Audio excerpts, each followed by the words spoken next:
Yo, yo, yo, yo, yo. Welcome to a fresh episode of Talkin with your boy, Tony Lewis. Some call me Yellow Tape King. Some just call me King. Close friends and family call me LT. Some call me Anthony. Just depends on where you met me, what I was on when you met me. But right now, y'all know what it is. We talking sports. Talking game. And just so you know, guys, I have expanded. This episode, I don't know exactly how long it's going to be, but I'm going to try and get it at least past the 15-minute mark, which I'm sure I will. We're going to talk NFL. Of course, everybody's overreacting to the Thursday night game. It's the first game. I won't overreact to that. But I feel like I still have enough time, even though I'm right under the wire. It's 2:33 right now Eastern time on Sunday morning. And I'm going to give y'all my division picks. And I don't have it written down here, but give you my Super Bowl picks as well. I'm going to break down baseball. A lot going on in the Big Apple when it comes to collapses, epic collapses. Going to talk college football rankings that I feel like shouldn't be had until at least after week 4. Total chaos. Got 3 top 10 teams lose just today. So yeah, man, it's gonna be fun. Like I say, I'm expanding on the time. I feel like I wasn't getting all the thoughts that I wanted across. Like last episode, I talked Cavs and Utah trade. I brought in the Lakers. I didn't even bring up the Knicks, right? How the Knicks lost, basically threw away this year's draft to get Donovan Mitchell, and they didn't land him, right? But new episode, so I'm gonna talk about what we're talking about today on Talking Game. And of course, it's Sunday, first football Sunday of the year, almost a national holiday. So let's get into it. I want to talk Bills versus Rams. A lot of overreaction, I believe, from this game. Like a lot of, as expected. I think a lot of the overreactions nowadays is because we do have so many podcasts, it's so many talking heads that we have to blow people away with our opinions, with our takes of certain games. But yeah, let's get into it. So watching the game, it was hella sloppy. All right, the Rams looked bad, but the Bills didn't look like world beaters, right? Yeah, they just beat the Super Bowl champs, but they didn't look great. They were turning the ball over a lot. I think it was in the second quarter, it was 5 possessions and 3 turnovers. I mean, 5 plays, not possessions. 5 plays followed by 3 turnovers. That's not going to work, guys. That's not going to work. I mean, I get it. It's the first game. You think maybe, and it's a question that I'll ask, you can comment on the YouTube channel. Do you think that possibly they do need those extra preseason games? You know, only playing 2 preseason games as a team, and more than likely your star player only playing 1 of those 2 preseason games. You're not really getting those in-game reps. It seems more so that the joint practices are doing the job more than preseason is. And I'm a firm believer that you need reps. I really feel like you need reps, guys. And it shows. You know, I think it showed with the sloppy play. The Bills were able to turn it around in the second half and get kind of on a roll. But the Bills got better. Like most teams that lose in the playoffs try and do. They made sure they got excuse me. Made sure they went and got Von Miller. You know what I'm saying? To shore up the defense. They just look hungry. Opposed to the Rams, they've done nothing to get better. They basically said, let's run it back. I feel like that never works in football. Tampa Bay will be a prime example of that. I mean, it was a prime example of that. You have to make changes. You have to make tweaks. The NFL is constantly evolving, constantly changing. Remember, we thought the Chiefs were just going to go on this epic run, and they didn't go to the Super Bowl last year, right? So you want to make sure you keep tweaking. You keep getting better. And I feel like the Rams, they blew it all on last year's Super Bowl, which is cool Because how many chances do teams really have to get to the Super Bowl, right? So I'm not tripping about that. But to think that this team is just going to go on this dynastic run, I don't think it's going to happen. If you look at their wide receivers, it's like Cooper Kupp or bust. And you bring in Allen Robinson, that's not really going to be helpful. Maybe Robert Woods will be back mid-season. That'll be a big boost. Maybe they bring Odell Jr. back if he even plays. That's the thing about getting hurt in the Super Bowl, right? You're pretty much going to miss the whole year. That was the last week of the season, period. Well, I'm not talking about week 18. I'm talking about that's it. So, I don't know. They got to figure it out. And, Jalen Ramsey, he's going to be the talk. He's arguably the best cornerback in the league. He got torched. I saw stats when he was targeted. Wide receivers went 6 out of 7, 122 yards, 2 touchdowns. Passer rating of like 155. Come on now. But I think he'll be better. I think sometimes teams need to get slapped in the mouth to wake them up. And this was their game for that to happen. So I'm not really tripping on the Rams. I don't think they'll make it to the Super Bowl. But I still have them as a playoff team. And with that being said, let's get into it. I want to talk about my division winners. And then I'll talk about who I got advancing out of each conference, right? So first I'm going to start in the NFC. I'm an NFC guy. Panthers fan, y'all already know. So NFC winners, I have the Eagles in the East.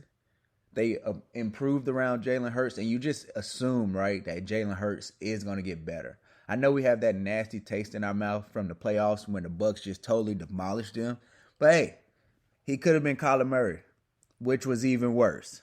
Okay? And like I said, they got even better around him, so I'm expecting Jalen Hurts to play a lot better. A.J. Brown's going to open things up. So even if it's a situation where he has to tuck and run, is not as many people in the box, and Jalen Hurts is a load to bring down, man. Shout out to Jalen Hurts. I'm sorry. Where am I now? Okay. I got the Packers winning the NFC North. That's going to be a good defense.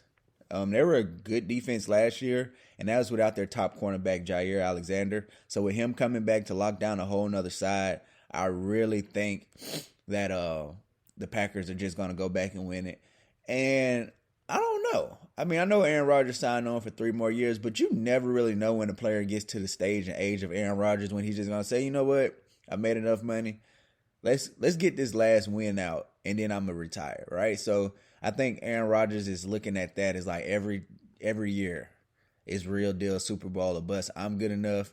And I really think that sports fans, NFL fans, just do your research. I've never seen a team do a total nosedive from losing a wide receiver.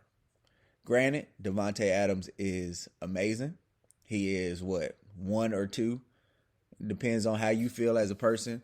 Best wide receivers in the league. But it just doesn't, it's crazy how it doesn't move the needle in losing, but it will move the needle in winning, if that makes sense, right? You take Randy Moss away from the Patriots, still 12-14, first round bye, we're going to make the playoffs. Cool, you live with that. You add Randy Moss to the team, though, you go 16-0, and we know you're probably penciled in for the Super Bowl. I think that's just how it works with wide receivers. So I'm not really tripping over the Devontae Adams thing as much as other media people or just fans of football are. Same thing with Tyreek Hill, and we'll get into that later. I got the Bucs winning the South. I got an asterisk by that because it's weird times in Tampa, right? You got Tom Brady going through at least a separation, it seems like. Hopefully not a divorce.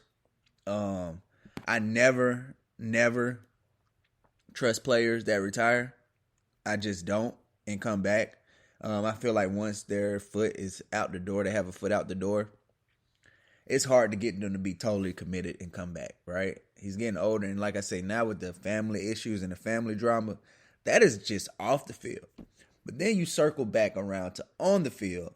They have offensive line issues. They got tackles out. They got guards out. This is when Tom Brady age is going to really matter, right? Tom Brady was never Lamar Jackson. You know what I'm saying? Hell, he was never Andrew Luck. You know what I'm saying? He wasn't Tony Romo. He's not going to be moving around like that even when he was young.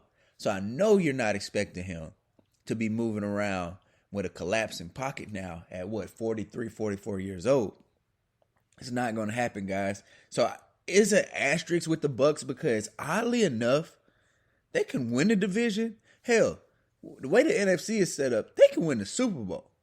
But at the same time, they can go 6-11, and I wouldn't really be tripping because all of the mess going around right now with the Bucs. And to me, offensive line is a huge issue. They lose their center, they lose their tackle. Everybody know Brady does not like pressure in his face. You lose one of the best centers in the league, what are you going to get? And like I said, he's never been the most mobile quarterback, so we're not going to expect him to be that now at age 44, right? And now in the West, I got San Francisco winning the West. I just trust Kyle Shanahan. I feel like they pick Trey Lance because they see Trey Lance all the time, and they believe that he can do it. And the cool thing about that is they restructured Jimmy Garoppolo's deal. So if Trey Lance come in and he fucking up with that veteran crew that's used to winning, that wants to compete for a Super Bowl, you still got Jimmy G waiting in the wings who is going to play well because he can't wait to get paid from another team. So they really have like a fail-safe in case Trey Lance is not the guy that we think he is. But I really feel like him with his mobility, if he can have the accuracy in that West Coast offense, him rolling out will be very dangerous, getting the ball to Deebo Samuel or Kittles. By the way, Kittle's hurt. Anybody playing fantasy football, yeah, he's going to miss week 1 against the Browns. I just saw that. All right, so my wild cards for the NFC, I got the Rams. They still have enough talent to make the playoffs, especially in a weak NFC. I have the Panthers. No, I'm not being biased. When I look at the landscape, it's like I really feel like they can. They have a top 10 defense, I'm pretty sure. Horn is coming back at cornerback. That's pretty much like having 2 first-round top 10 picks come at the same time because Horn only played, probably like 10 snaps for them last year. So, Horn on defense locking down one side. I really like our cornerbacks. I like our line. Shaq Thompson learned a lot from Luke Kuechly and Thomas Davis, you could tell. Offensively, I'll be honest, it hinges on Christian McCaffrey. I know Baker Mayfield is the guy with a chip on his shoulder, and I like Baker Mayfield with a chip on his shoulder. Hell, this man walked on twice to Division I colleges and became a Heisman winner. So I'm down for Baker with a chip on his shoulder. And hopefully he gets this game won tomorrow because like me and my cousin said, and I hated to agree with him, but if the Panthers lose game 1, their season's damn near over. For all the hype and to go lose to Jacoby Brissett, but that's not going to happen. We're going to get this win, guys. And then my last playoff spot for the NFC, it was tough, but I'm going to go Cowboys. I'm going to go Cowboys. No confidence in it. They falter whenever anybody on their offensive line gets hurt. It seems like Dak Prescott, his stats always says he's elite, but anybody who watches the game know he's just filling stats. It's empty calories. But it's the Cowboys. I mean, it's something about the allure, I guess I'm leaning to. Nah, they'll be okay. I think their defense will be okay. They probably have the defensive player of the year in Michael Parsons. He's really that good. Dak Prescott's not going to lose you any games, so that matters. I'm not into the Zeke is resurge. I don't believe running backs get hit valleys and then they go back up to peaks. You either stay at that peak or you stay down at that valley, and I think Zeke has reached the valley in his career, and that's just where he at. But him and Pollard as a 1-2 punch should be enough to get it done. The question is going to be about the wide receiver position because CeeDee Lamb better be everything that they think he is because he's pretty much it. I don't even know the other guys in that receiving core. That's it. I don't even know who those guys are, right?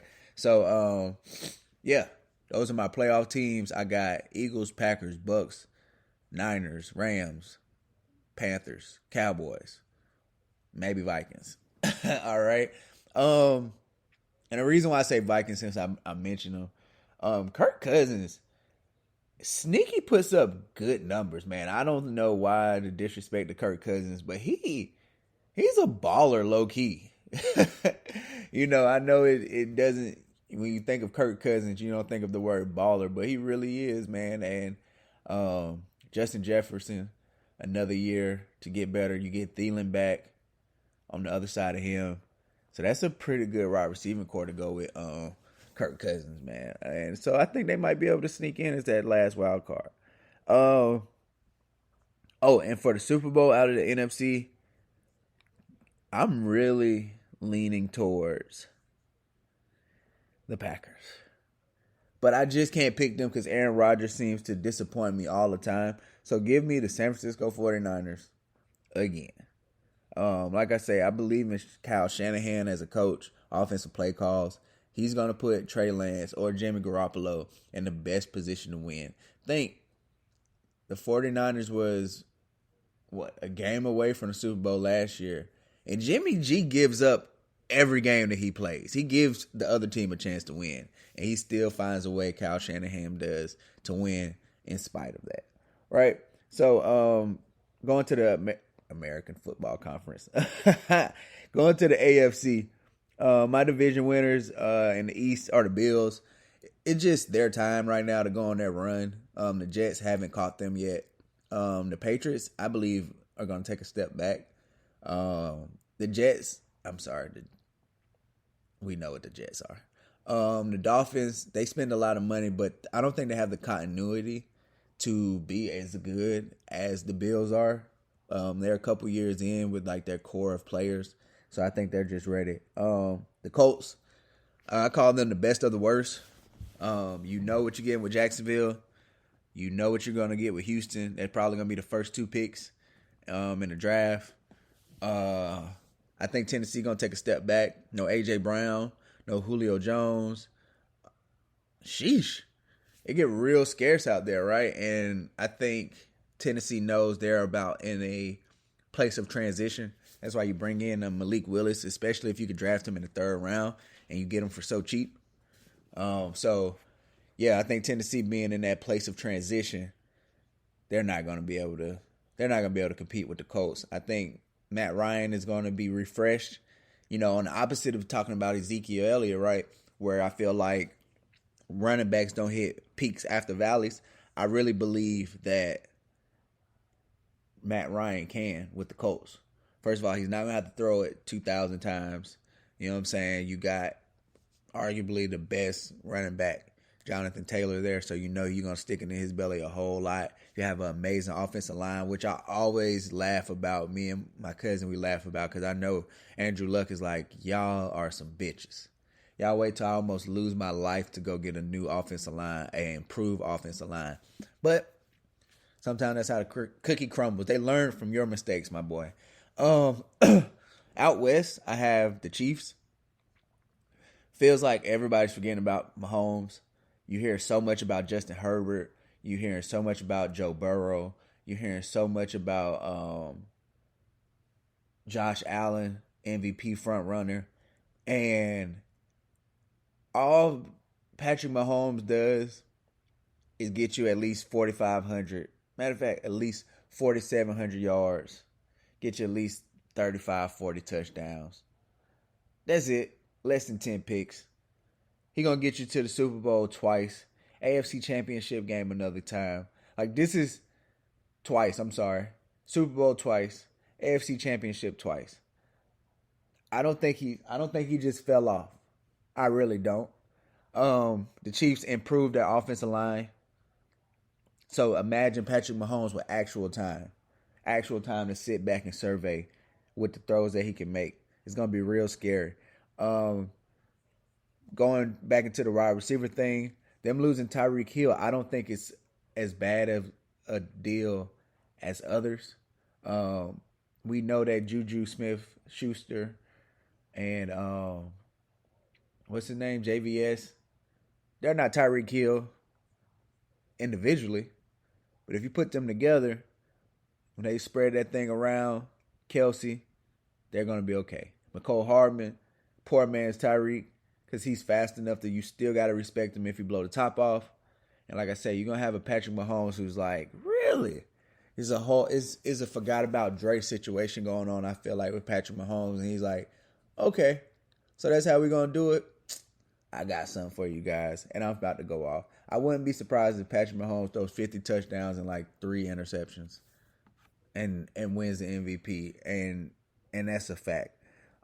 Speaking of wouldn't be surprised, it's crazy back to back. It's kind of the same thing with the Ravens. I feel like a lot of talk has been about Lamar Jackson's contract for good reason. You know, everybody want to see how much money Lamar going to get, especially the quarterbacks that's coming behind him, because they're going to want more money. You know, I think people forget that last year everybody got hurt. Before week 1, I know, the Ravens were calling Le'Veon Bell off the street before week 1. That's how deep they had to go down in their roster. So to think that they're going to get 3 starting quality running backs back, their defensive secondary was just depleted. You know, you lose everybody, and now you get back all pros like Marcus Peters. You get Humphreys. It gets real scary for that team that was 8-3, even with all those injuries. They were 8-3 last year, first place. And then Lamar Jackson added to that injury list. And that was just a straw that broke the camel's back, right? So if you bring all these people back, it's no surprise that they will win the division. I still think they're better than the Bengals, even though the Bengals have improved their offensive line, which was their biggest weakness. The Steelers are in flux. You know, I don't think Mitch Trubisky finished the year. The biggest robbery, and I guess it's not a robbery because you picked him, was all the money that he got from the Bears and being a number 3 pick overall. I still would never understand that. I mean, it's no way you saw Clemson play North Carolina and you thought that Mitch Trubisky was better than Deshaun Watson, but we can get into that whole black quarterback thing another day. But yeah, so I got the Ravens winning the North. Lamar Jackson's about to go off. Anybody knows me know how I feel about Lamar Jackson. To me, he is the Steph Curry of the NFL. He can beat you in ways that you thought you could never be beat before. So, yeah, that's my pick in the North. My wild cards are the Chargers. They're ready to take that leap. They spent the money on defense. Justin Herbert, you're on the clock. Because to me, Justin Herbert is the most hyped quarterback without anything done. Nothing. Joe Burrow has been to the Super Bowl. Josh Allen's been to the playoffs a couple times. Deep run. Lamar Jackson's an MVP. Patrick Mahomes an MVP. Justin Herbert, I need something other than numbers. You got to get him to the playoffs, right? The Dolphins, that's my other wild card. They went and spent the money. Tua, yeah, his deep ball is not what a lot of people were like. It's not what Patrick Mahomes was, and Tyreek Hill is going to realize that. But he's accurate enough where, I mean, Drew Brees, his last years, he wasn't throwing it deep. But somehow they was going 13-3 because he was completing 70+% of his passes. And I see Tua doing a lot of the same stuff. And I can see that's why they wanted Sean Payton down in Miami to be a coach. Just in case they didn't land Tom Brady. It really does make sense to have him coaching Tua because he can run schemes that work for his skill set probably more than any other coach in the league. Sorry, I was watching a little Sports Center. But and my last pick, wild card pick, will be Cincinnati, the Bengals. Another team that I feel like is still good enough to make the playoffs, not good enough to make the Super Bowl, but they improved their offensive line, and that's just major. Games are won in the trenches, offensive line, defensive line, and you give Joe Burrow some time to find Jamar Chase, you know what's finna happen, guys. A whole lot of gritty going on in the end zone. So those are my AFC picks. I got Bills, Colts, Chiefs, Ravens, Chargers, Dolphins, Bengals. And right now, my pick to go to the Super Bowl, my head says Chiefs. My heart says Ravens. I'm going to go with my heart, and I'm going to say Ravens. I really am. I feel like Lamar Jackson is about to go ham. And it's not even because of the contract. I don't think the money, let me not lie, the money has everything to do with it. But I think Lamar Jackson really wants to win more than anything else. Like, I remember when this first started, the contract situation, the contract talks, and he was saying, I don't feel like I even earned this money yet. I got to bring these guys a Super Bowl. So I really think he's going to play very focused. I think him getting hurt last year left a bad taste in his mouth, especially because they're trying to make it seem like he's just such an injury-prone player now. And you know that narrative is just so he can lose some of that money. So yeah, Super Bowl picks, San Francisco versus Ravens. Wait, that was the Super Bowl. Joe Flacco. That parallel to be crazy. Contract year for a quarterback playing against the 49ers to get that payday. I don't know, Ravens. Let's see. They say history repeats itself. This might be the time that it happens, guys. But moving forward, I want to talk baseball. I know, right? I got to work on my transitions. Let's get it a little smoother. But I'm going to talk a little MLB. The Mets, as my cousin would say, have meted it. First time not in first place since I believe the beginning of May. The Braves are up. Starling Marte just went down to the 10-day IL, so that's not going to help. But shout out to the Braves, playing hard and figuring it out. And like I always say, this is why I love the long season, because you get to see the ebbs and flows. You get to see teams be totally terrible for a long stretch of time and then somehow figure it out, as long as it's not too late. Once you get into the end of July, I can't even say that because you got the Rays, right? But once you get into, I say, like the end of August, you kind of stuck where you're at if you're too far out. But if you, with a long season, man, you could be 10 games out. Braves, you be 15 games out. The Rays were. And you can make it very interesting by the end of the year. You just got to keep your head down and walk your walk, fight your fight. And that's what the Braves have done. And now they're in first place. Maybe they started, their slow start was because of the World Series hangover. They were still celebrating. Maybe they were still a little hurt about Freddie Freeman not being there. They figured it out. Austin Riley's balling. If Paul Goldschmidt's probably going to run away with MVP, but he's probably going to be Riley's going to finish second, I believe. Matt Olson's balling. You got this young kid, Michael Harris. Robert Acuna just running all around the outfield with that kind of speed. You're not getting anything over there. You got pitching like Strider out here with 16K outings. You know what I'm saying? Even though his last outing wasn't that good. It just shows like Atlanta's going to be good for a long time because all these people are under 28. A long time, right? Real quick, go to the American League. The AL Central. On the last episode, it was the Twins and the Guardians. A whole game apart. Well, the White Sox have entered the chat, guys. The White Sox are now in second place. The Guardians in first place. Terry Francona is always going to put a competitive team out. And the White Sox have leapfrogged the Twins after the Twins had a tough series with the Yankees. And now they're having a tough series with the Guardians. So maybe Tony La Russa can get those guys in the playoffs. Maybe save his job. I feel like Tony La Russa probably needs to get out. He seems like he's getting a little too old for the game. He's starting to seem out of touch. And I hate to see one of the best managers in baseball history look like this. So let's see. Maybe the White Sox sneak in and beat the Astros or the Rays so the Yankees don't have to do it. Speaking of the Yankees, they got a much-needed win Saturday. Jumped on Kluber quick. 6 straight hits before the first out was recorded. 6 runs scored in the first inning. The game was pretty much over before it started. Taillon didn't give it away. Ended up winning 10-3. Was much needed to push the lead to 4.5. After being up 15.5 and still needing to win tonight to to hope to get it to 5.5 instead of to get it to 3.5, and then it gets real tricky because a bad series happens for the Yankees, a good series happens for the Rays. Next thing you know, it's a half. It just becomes a whole mess, right? So it's good that the Yankees won for their psyche as well, not just for positioning and the standings. You want to beat good teams. I'm sure you feel better when you beat good teams. I know Stanton felt good. He got 2 hits. One of them was a home run.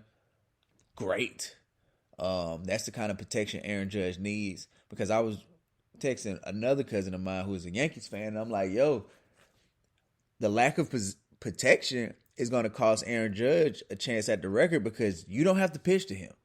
If you can walk him and you know Gleyber Torres is going to come up and pop up, I'm going to walk Judge every time. You know what I'm saying? But if you walk him and you know Stanton is coming up and he can launch that motherfucker into the upper deck, you think about that a little bit more and you say, you know what, let me take the chances I got, right? Then when Rizzo gets back, more protection. It just makes the lineup longer and harder, you know what I'm saying? Because you go Judge, then you put Rizzo in between that to Stanton. Now you go right, left, right. Now the pitcher has more to think about. Other people can go to their natural positions. You know, hopefully we get DJ back for the contact. Hopefully we get Benintendi back soon. But matter of fact, I have a little bit on that. Excuse me. Rizzo should be back this week. He's resuming baseball activities no later than the 19th.